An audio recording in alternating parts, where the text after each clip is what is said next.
আমি রাস্তা দিয়ে যাচ্ছিলাম আমার কাজে, তো রাস্তায় ওই পার্কাস রোডের মোড়ে একজন মানুষ একদম রাস্তার ধারেই শুয়েছিল, অসুস্থ অবস্থায় শুয়েছিল, কোনো সারা শব্দ নেই।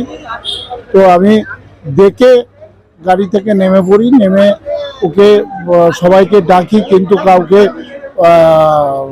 পাওয়া যায়নি। শেষে একটা অটোকে ধরে জোর করেই ধরে ওই মানুষটাকে কোলে করে নিয়ে আমি আমার সিকিউরিটি তাকে হাসপাতালে নিয়ে আসি, হাসপাতালে ভর্তি করেছি।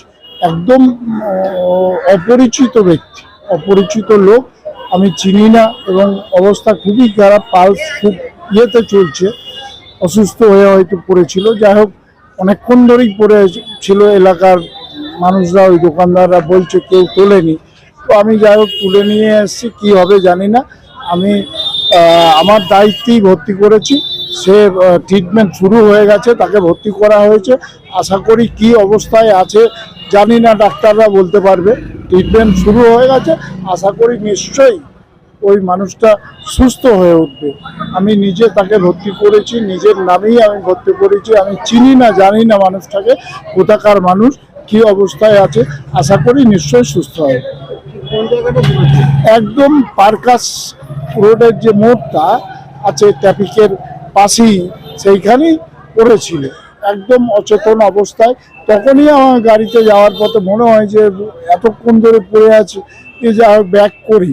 অনেক দূর যাওয়ার পর আবার ব্যাক করে এসে দেখি তুলছি, কোনো সারা শব্দ নেই। তারপর কিছু মানুষকে ডেকে, এই আমার এক ভাই সিভিক ভাই ছিল, তাকে সহযোগিতা নিয়ে তাকে কোলে করে নিয়ে আমি ওই টোটোতে চাপিয়ে নিয়ে আসি হাসপাতালে।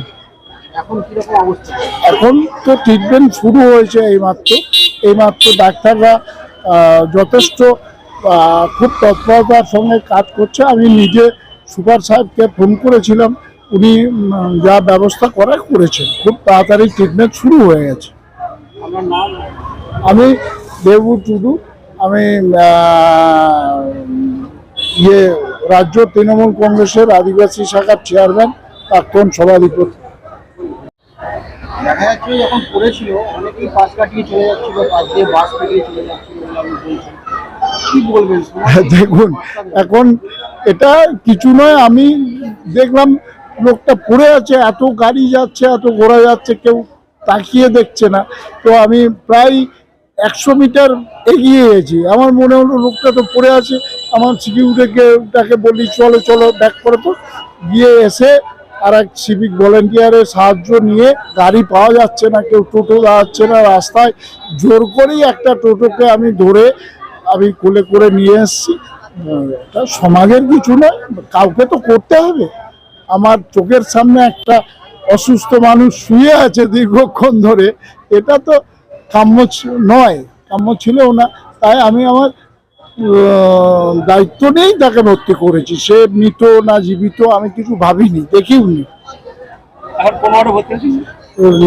এখন ইমার্জেন্সি ভর্তি আছেন, চলছে চিকিৎসা।